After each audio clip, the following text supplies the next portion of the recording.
አርዕስተ ዜና የአፍሪካን ህዳሴ ለማድረግ ወጣቶች ላይ መስራት እንደሚያስፈልግ ተገለጸ።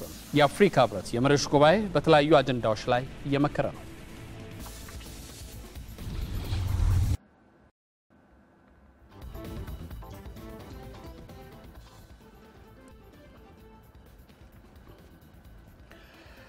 ጤና ይስጥልኝ። ይህ የኢትዮጵያ ብሮድካስቲንግ ኮርፖሬሽን የብዛነትና የህዳሴ ድምጽ ነው። ከሰዓቱ ዜናዎች ጋር አንተነህ ደግፌ ነኝ።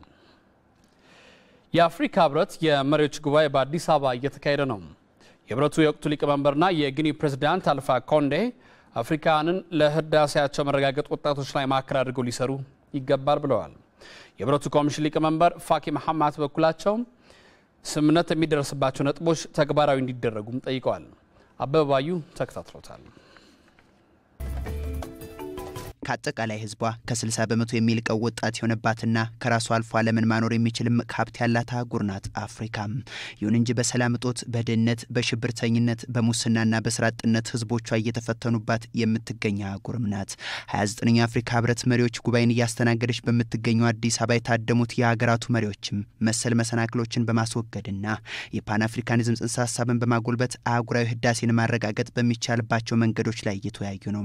በመሪዎች ጉባኤ መክፈቻ ላይ የህብረቱ የወቅቱ ሊቀመንበር የጊኒው ፕሬዝዳንት አልፋ ኮንዴ አፍሪካ ያሏትን መልካም አጋጣሚዎች መጠቀም አልቻለችም ብለዋል።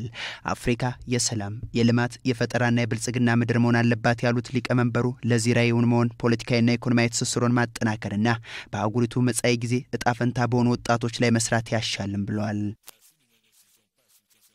እኛ ከማንም በላይ ሰፊ የሰው ሀብት አለን። ግን በአግባቡ ስላላስተማር ነው ፈጣሪና ተመራማሪ መሆን አልቻለም። ወጣቱን ለአፍሪካ ህዳሴ ማዕከል ማድረግ አለብን። ህገወጥ ስደትን የሚጠየፍ ትውልድ ነው መፈጠር ያለበት። እዚህ ያላችሁ መሪዎች በወጣቶች የሥራ ዕድል ፈጠራ ላይ እንድትሰሩም ጠይቃለሁ። አፍሪካ ከ3 ዓመታት በኋላ የጦር መሳሪያ ድምጽ የማይሰማባትና ሰላምና ጸጥታ የተረጋገጠች አህጉር እንድትሆን የሀገራቱ መሪዎች ኃላፊነታቸውን እንዲወጡም ጠይቀዋል።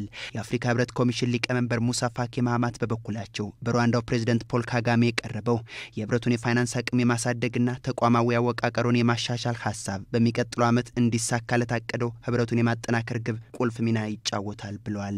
እንደ ሶማሊያ፣ ደቡብ ሱዳን፣ ማሊ፣ ማዕከላዊት አፍሪካ ሪፐብሊክና ሌሎችም ሀገራት የተፈጠረው አለመረጋጋትም በአፋጣኝ ምላሽ እንዲያገኝ ጠይቀዋል። ከሁሉም በላይ ግን በህብረቱ የሚደረሱ ስምምነቶች ወደ ተግባር መቀየር አለባቸው ብለዋል። በርካታ ውሳኔዎችን አሳልፈናል፣ ግን ተፈጻሚነታቸው ላይ የሰራነው ስራ በቂ አይደለም። ግጭትን በማስወገድ ስለ ልማት የምንጨነቅባት አህጉር ለመፍጠር ቃል ገብተናል፣ ግን ተፈጻሚነቱ አሁንም አዝጋሚ ነው። እዚህ ላይ የግሉ ዘርፍ፣ የሲቪክ ማህበራትና የሚመለከታቸው አካላት በሙሉ ኃላፊነታቸውን ሊወጡ ይገባል። በህብረቱ የመሪዎች ጉባኤ ወጣቶችና ሴቶችን ይበልጥ ተጠቃሚ የሚያደርጉ የዶት አፍሪካና የጾታ እኩልነት አዳዲስ መርሃ ግብሮች ይፋ ተደርገዋል። አፍሪካ ሀብታም ይሁን እንጂ ድሃ አህጉር ናት። የዓለም 30 በመቶ ማዕድናት፣ 20 በመቶ የነዳጅ ሀብት ባለቤት የሆነችው አህጉር ይህን ያላትን እምቅ የተፈጥሮ ሀብት ካላት የሰው ሀብት ጋር አቀናጅታ መጠቀም አለመቻሏ በርካቶች ለድህነት፣ በሚሊዮኖች የሚቆጠሩ ወጣቶች ደግሞ ለስራ አጥነትና ስደት እንዲጋለጡ ምክንያት ሆኗል። በ29ኛው የአፍሪካ ሀገራት መሪዎች ጉባኤ ላይ የሚሳተፉትና እዚህ በአዲሱ የአፍሪካ ህብረት አዳራሽ የተገናኙት የእነዚህ ሀገራት መሪዎች ታዲያ ወጣቶችን ማዕከል አድርገው መወያየታቸው ለዚህ ነው። አፍሪካ ከሰላም ማስከበር ስራዎች ባሻገር በግጭት መከላከል ላይ ልታተኩር እንደሚገባ የተባበሩት መንግስታት ምክትል ዋና ጸሐፊ ገለጹ። ድርጅቱ የአፍሪካ ህብረትን በተለያዩ መስኮች ለመደገፍ መዘጋጀቱን አስታውቋል። በሌላ በኩል ፍልስጤም እንደ ሀገር እንድትመሰረት የሁለት ሀገራት መፍትሄን ህብረቱ እንዲደግፍ ፕሬዝዳንት ሙሐመድ አባስ ጠይቀዋል። ይህን ጉዳይ ደግሞ የተመለከተው ሞገስ መኮንን ነው። 29ኛው የአፍሪካ ህብረት የመሪዎች ጉባኤ መክፈቻ ላይ ንግግር ያደረጉት የተባበሩት መንግስታት ዋና ጸሐፊ አሚና መሐመድና የፍልስጤም ራስ ገዝ አስተዳደር ፕሬዝዳንት ማህሙድ አባስ ከአፍሪካ ጋር በተለያዩ መስኮች በትብብር ለመስራት ፍላጎት እንዳላቸው ገልጸዋል። ምክትል ዋና ጸሐፊ አሚና መሐመድ አፍሪካ በለውጥ ሂደት ላይ ያለች አህጉር መሆኗን ጠቅሰዋል። አሁንም ከግጭት ያራቀችው አፍሪካ ግጭቶች ሲከሰቱ ሰላም ለማስከበር የምታደርገውን ጥረት በሌላ ስልት መተካት አለባት ነው ያሉት። We also welcome the establishment of the African Union Peace Fund. የአፍሪካ ህብረት ያቋቋመውን የሰላም ፈንድ እንደግፋለን። ሰላምን ከማስከበር ባሻገር የመከላከል ዲፕሎማሲንና ተቋማዊ ግንባታን ለመፍጠር መስራት አለበት። በዚህ ውስጥ የተባበሩት መንግስታት ድርጅት በመካተቱ ኩራት ይሰማናል። እንደ ምክትል ዋና ጸሐፊዋ ገለጻ በአህጉሪቱ ውስጥ ያሉ ክልላዊ የኢኮኖሚ ማህበረሰቦችን በመደገፍ የአፍሪካ እርስ በርስ መገማገሚያ ስልትን በማጠናከርና ከግጭት ነጻ የሆነ ቀጠና ለመፍጠር የተጀመረውን ስራ ድርጅታቸው ይደግፋል። ዓለም አቀፍ አጋሮች በአፍሪካ መሰረተ ልማት ለማስፋፋት የሚያፈሱት ማዋለ ንዋይ ክልላዊ ውህደትን ማገዝ አለበት። ይህም ጦርነትና ግጭት እንዲያበቃ ብቻ ሳይሆን የተፈጥሮና የሰው ሀብትን በመጠቀም የነገዋን አፍሪካ ዛሬ ላይ ለመገንባት እድል የሚሰጥ ነው። የፍልስጤም ራስ ገዝ አስተዳደር ፕሬዝዳንት ማህሙድ አባስ በበኩላቸው ላለፉት 50 ዓመታት ፍልስጤማውያን መራራ ህይወት እየገፉ መሆናቸውን ተናግረዋል።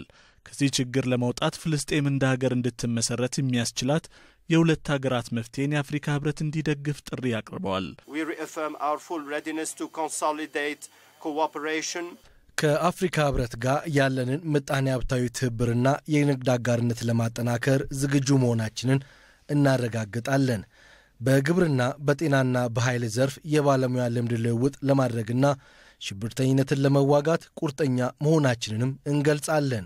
ይህ በእንዲህ እንዳለ የዚምባብዌ ፕሬዝዳንት ሮበርት ሙጋቤ ከ300 በላይ የቀንድ ከብቶችን በማሰባሰብና በጨረታ በመሸጥ የተገኘውን $1 ሚሊዮን ለህብረቱ አስረክበዋል። በ29ኛው የአፍሪካ ህብረት የመሪዎች ጉባኤ መሪዎች በንግግራቸው መሃል ኢትዮጵያን ሲያነሱ ነበር። ኢትዮጵያ አሁንም በአገሪቱ ጉዳዮች ላይ አብነት መሆኗን ቀጥላበታለች ይለናል ተከታዩ የሪፖርተራችን አማኑኤል ገብረመድህን ዘገባ።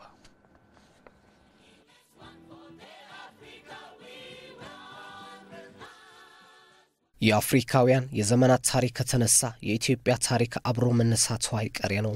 ኢትዮጵያ ለአፍሪካ ላበረከተችው አስተዋጽኦም በተለያዩ አጋጣሚዎች በርካቶች ምስክርነታቸው ሲሰጡ ይስተዋላል። በ29ኛው የአፍሪካ ህብረት የመሪዎች ጉባኤም ታዲያ የኢትዮጵያ ስም ተደጋግሞ ተነስተዋል። የተባበሩት መንግስታት ምክትል ዋና ጸሐፊ ናይጄሪያዊቷ አሚና መሐመድ በጉባኤው ባደረጉት ንግግር የዓለም አቀፍ ማህበረሰብ ትልቁ አጀንዳ የሆነውን የስደተኞች ጉዳይ አንስተዋል። ምክትል ዋና ጸሐፊዋ የስደት ጉዳይ ዘላቂ መፍትሄ የሚሻ ቢሆንም ጥቂት ሀገራት እያሳዩት ያለውን አጋርነት የሚደነቅ ነው ብለዋል። ኢትዮጵያና ኡጋንዳ ለአብነት በማንሳት I would like to express special appreciation to the governments and people of Uganda, of Ethiopia. እንደ ኡጋንዳ፣ ኢትዮጵያ፣ ዲሞክራቲክ ሪፐብሊክ ኮንጎና ታንዛኒያ ያሉ የአፍሪካ ሀገራት ድንበሮቻቸውን ክፍት በማድረግና ስደተኞችን በመቀበል እያሳዩ ላለው ዓለም አቀፍ አጋርነት አድናቆቴን መግለጽ ፈልጋለሁ። ሀገራቱ ስደተኞችን ከማስጠለል ባሻገር የስደተኞችን ክብር በመጠበቅ ተስፋ እንዲኖራቸው አድርገዋል። ይህ አጋርነት ለዓለም ማህበረሰብ በምሳሌነት የሚጠቀስ ነው። ሌሎች የዓለም ሀገራትም ከዚህ የሰብአዊነት በጎ ተግባር ሊማሩ ይገባል። የመሪዎች ስብሰባ በተሳካ ሁኔታ እንዲካሄድ ኢትዮጵያ የተለመደውን ኃላፊነቷ በብቃት እየተወጣች ነው። ስለዚህም የኢትዮጵያ ህዝብና መንግስት ሊመሰገኑ ይገባል ያሉት ደግሞ የወቅቱ የህብረቱ ሊቀመንበር የጊኒው ፕሬዚደንት ፕሮፌሰር አልፋ ኮንዴ ናቸው። በባልደረቦቼ ስም የኢትዮጵያ ህዝብና መንግስት በኢትዮጵያ ቆይታችን ላደረጉልን መስተንግዶ ማመስገን እፈልጋለሁ። ኢትዮጵያ ለጉባኤው መሳካትና ለሀገሪቱ ህዳሴ አስፈላጊውን ሁሉ እያደረገች ነውና ደግሜ ማመስገን እፈልጋለሁ። የህብረቱ ኮሚሽን ሊቀመንበር ሙሳ ፋኪ መሐማት አፍሪካውያን በዓለም አቀፍ መድረኮችም ሆነ በሌሎች የአህጉሪቱ ጉዳዮች ላይ ተመሳሳይ ድምጽ ሊኖራቸው ይገባል የሚል መልእክት አስተላልፈዋል። የአዲሱ የዓለም ጤና ድርጅት ዋና ዳይሬክተር ዶክተር ቴድሮስ አድሃኖም የምርጫ ሂደትም እንደ አብነት አንስተዋል። Le dernier exemple est celui des élections du directeur général de l'OMS. የቅርቡ ምሳሌ የዶክተር ቴድሮስ አድሃኖም ለዓለም የጤና ድርጅት ዋና ዳይሬክተርነት መመረጥ ነው። በምርጫ የነበረን አንድነት ሊቀጥል የሚገባው ጥሩ ማሳያ ነው። በዚህ አጋጣሚ ዶክተር ቴድሮስን እንኳን ደስ አለ ማለት እንፈልጋለን። በቀጣይ ስራዎቹም ስኬትን እንመኛለን። በተመሳሳይ አፍሪካን በተመለከተ ሶስቱም የተባበሩት መንግስታት የጸጥታው ምክር ቤት አባል ሀገራት የነገው አፍሪካ እውን ለማድረግ የነሱም ኃላፊነት መሆኑን አውቀው ከመቼውም ጊዜ በበለጠ አንድነታቸውን የሚያጠናክሩበትና የአፍሪካንም ጥቅሞች ለማስጠበቅ የሚሰሩበት ሊሆን ይገባል። በኤርትራና ጅቡቲ ድንበር የተከሰተውን ውጥረት ለማርገብ የአፍሪካ ህብረት ሰላም አስከባሪ ኃይል እንዲያሰማራ የኢጋድ ሚኒስትሮች ምክር ቤት ጠየቀ።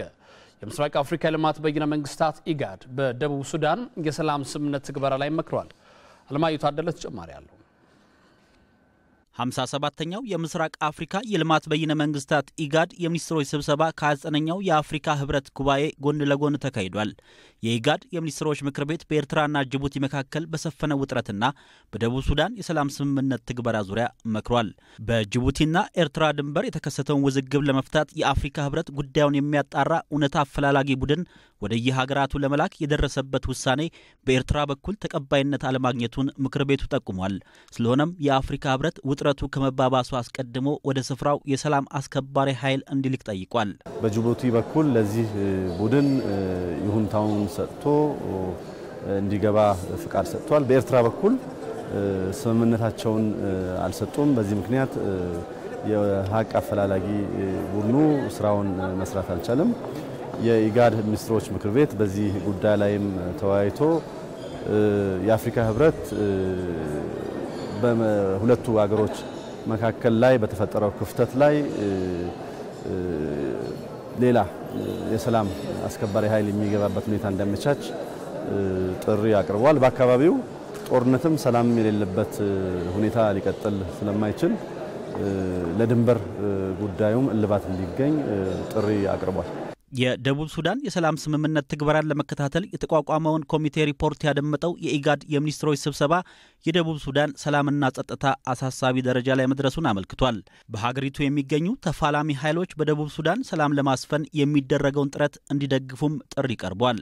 የደቡብ ሱዳን የሰላም ስምምነትን ለመተግበር የተቋቋመው የካውንስል ሚኒስትሮች ምክር ቤት በቀጣይ ትግበራውን በተመለከተ ደቡብ ሱዳን ዋና ከተማ ጁባ ውይይት ለማድረግ ነው። ከዛ በተጨማሪም የሰላም ስምምነቱ ትግበራ እውን እንዲሆን ሁሉም መሳሪያ ያነገቡ ኃይሎች መንግስት ይፋ ያደረገውን የተናጠል የተኩስ ማቆም እንዲያከብሩም ጠይቋል። የደቡብ ሱዳን የሰላም ሂደትን በአዲስ መልኩ ማደስ እንደሚገባ የተናገሩት የኢጋድ የውጭ ጉዳይ ሚኒስትሮች ምክር ቤት ሊቀመንበር ዶክተር ወርቅነህ ገበየሁ ሁሉም ወገኖች ለአዲስ አበባው ስምምነት ተግባራዊነት ተገዢ እንዲሆኑ አሳስበዋል። የአፍሪካ ህብረት የመሪዎች ጉባኤ ከመክፈቻ ስነ ስርዓቱ በኋላም በዝግ መክሯል። እዛ የሚገኘው ባልደረባችን ፍታወቆ እንደሰናው ከሱ ጋር ትንሽ ቆይታ አደርጋለሁ። ፍትህ እንደምናመሸህ። እንግዲህ መሪዎቹ ከመክፈቻው በኋላ በዝግ ነበር የተወያዩት። ምን ነጥቦች ላይ ነው ያወሩት? እንደምናመሽ አንተነህ እንግዲህ አንተም እንደጠቀስከው በዝግ የተደረጉ ስብሰባዎች እስካመሻሹ ከጥቂት ደቂቃዎች በፊት ድረስ እዚህ መሪዎቹ ውይይታቸውን ያደረጉ ነበር። በተለይም በዝግ የተደረጉት ጉባኤዎች የአፍሪካ አጀንዳ 2063 በ2063 በአውሮፓውያን አቆጣጠር የበለጸገች አፍሪካን ለመፍጠር በዓለም አቀፍ ደረጃ ተሰሚነቷ የዳበረ አፍሪካን ለመፍጠር የሚደረገው ጥረት ላይ የተለያዩ ኮሚቴዎች የተዋቀሩ አሉ። በተባበሩት መንግስታት ማሻሻያ፣ በወጣቶች ተጠቃሚነት፣ በሰላምና በጸጥታ፣ የጦር መሳሪያ ድምጽን ጸጥ የማድረግ ግቦችን ጀምሮ ሌሎችም በርካታ ውይይት የተደረገባቸው ናቸው። የዚህ ጉባኤ ግን አብይ አጀንዳ የሆነውና ረጅም ሰዓትን ወስዷል የተባለው ውይይት የተካሄደው የአፍሪካ ህብረት የማሻሻያ ጉዳይ ነበረ። በዚህ ጉዳይ ላይ የቀረበው ምክረ ሀሳብ ፕሬዚዳንት ፖል ካጋሜ ያለፈው አመት ላይ ነው ይህ የቤት ስራ የተሰጣቸውና እሳቸው የሚመሩት የመሪዎች ኮሚቴ ሁሉም ኮሚቴዎች እንደዛ ነው የሚመሩትና እሳቸው ያቀረቡት ምክረ ሀሳብ ነበረ። በተለይም ደግሞ 0.2% የኢምፖርት ታክስ ወይም ወደ ሀገር ውስጥ የሚገባ ምርት ላይ የሚጣል ታክስን ተግባራዊ በማድረግ የአፍሪካ ሀገራት የአፍሪካ ህብረትን በጀት መሸፈን ይችላሉ የሚል ነው የእሳቸው መነሻ። በተለይም ከዚህ አንፃር በጣም ውጤታማ ሊሆን ይችላል ያሉበት ምክንያት አሁንም ቢሆን 1/5 የአፍሪካ ሀገራት ወይም ወደ 11 የሚሆኑ የአፍሪካ ሀገራት የገቢ ምርት ወይም የኢምፖርት ምርቶች ላይ ታክስ መጣላቸውና ይሄንን ለአፍሪካ ልማት መዋል ይቻላል የሚል ሐሳብ ማቅረባቸው ነው። ይህ ከሆነ እንግዲህ በየአመቱ 1.2 ቢሊዮን ዶላር ከነዚህ የታክስ ምንጮች ለአፍሪካ ህብረት የሚገኝ ይሆናል። ከዛም በተጨማሪ የሀገራቱ አመታዊ መዋጮን በአግባቡ የሚከፍሉ ከሆነ እንደዚሁም ደግሞ በአምስቱ ክፍለ አህጉራት የሚገኙ የአካባቢያዊ የኢኮኖሚ ማህበሮች ወይም ሪጂናል ኢኮኖሚክ ኮሚኒቲስ የሚባሉት እንደ ኢጋድ፣ እንደ ኢኮዋስ፣ እንደ ኢስት አፍሪካን ኮሚኒቲ፣ እንደ ሳዴክ ያሉት ማለት ነው 65 ሚሊዮን ዶላር አመታዊ ገቢ በማሰባሰብ የሰላምና የጸጥታ ጉዳይን በተለይም የሰላም ማስከበርን ቢሸፍኑ የአፍሪካ ህብረት አሁን ያለበትን 80% የበጀት ጥገኝነት በምዕራባውያን የበጀት ድጎማ ላይ ይላቀቃል ተግባሩንም ውጤታማ ያደርጋል የሚለው ነው። ይሄ ሰፊ ክርክር የተደረገበት ነው። ምናልባት ውጤቱ ነገ ነው የሚታወቅ የሚሆነው። ከዛ በተጨማሪ ሁለተኛው ሰፊ ውይይት የተደረገበት መሪ ቃሉ ነው።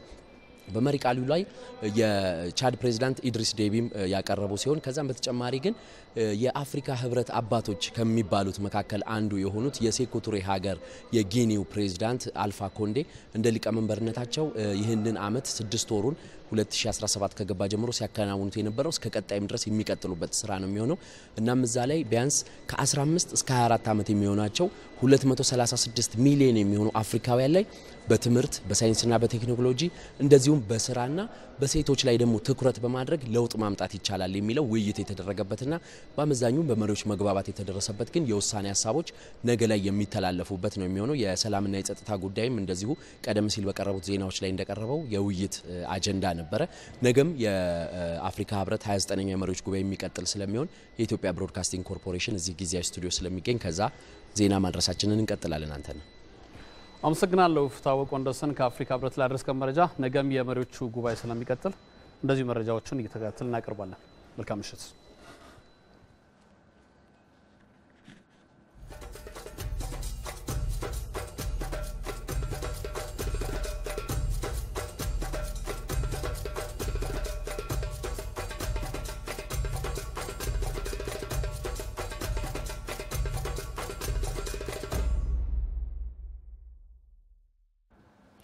ከ9ኛው የአፍሪካ ህብረት የመሪዎች ጉባኤ ስንወጣ ፍልስጤም የአፍሪካ ሀገራት ለሀገሪቱ የወደፊት እድል የሚመክሩባቸውን አጀንዳዎች እንደምትደግፍ ፕሬዝዳንት መሐመድ አባስ ገለጹ። የፌዴሪ ፕሬዝዳንት ዶክተር ሙላቱ ተሾመ የፍልስጤሙን ፕሬዝዳንት መሐመድ አባስን በጽሕፈት ቤታቸው ተቀብለው አነጋግረዋል። ኢትዮጵያና የፍልስጤም ህዝቦች ግንኙነት ረጅም ጊዜ ያስቆጠረና ኢትዮጵያ የፍልስጤም ራስ ገዝ አስተዳደር የራስን እድል በራስ የመወሰን መብት እውቅና በመስጠት ፍልስጤም በኢትዮጵያ ቢሮዋን ከፍታ እንድትሰራ መፍቀዷ የሁለቱ ሀገራት ግንኙነት ይበልጥ እንዲጠናከር አስተዋጽኦ አድርጓል ብለዋል። መሐመድ አባስ ፍልስጤም በአፍሪካ ህብረት ታዛቢ ሆና በመመረጧ ክብር ይሰማናል ያሉት መሐመድ አባስ የአፍሪካ ሀገራት ለአህጉሪቱ የሚመክሩባቸውን አጀንዳዎችና ህዝቦችንም ጭምር እንደሚደግፉ ገልጸዋል። በሌላ በኩል የፌዴሪ ፕሬዝዳንት ዶክተር ሙላቱ ተሾመ ፍልስጤም ከእስራኤል ጋር ያላትን ልዩነት በሰላማዊ መንገድ እንድትፈታና ሁለቱ ሀገራት ስምምነት እንዲያደርጉ ኢትዮጵያ እንደምትፈልግ በውይይታቸው ላይ ማንሳታቸውን የኢፌዴሪ ውጭ ጉዳይ ሚኒስቴር ቃል አቀባይ አቶ መለስ አለም ገልጸዋል። ሪፖርተራችን ሜሮን በረዳ እንደዘገበችው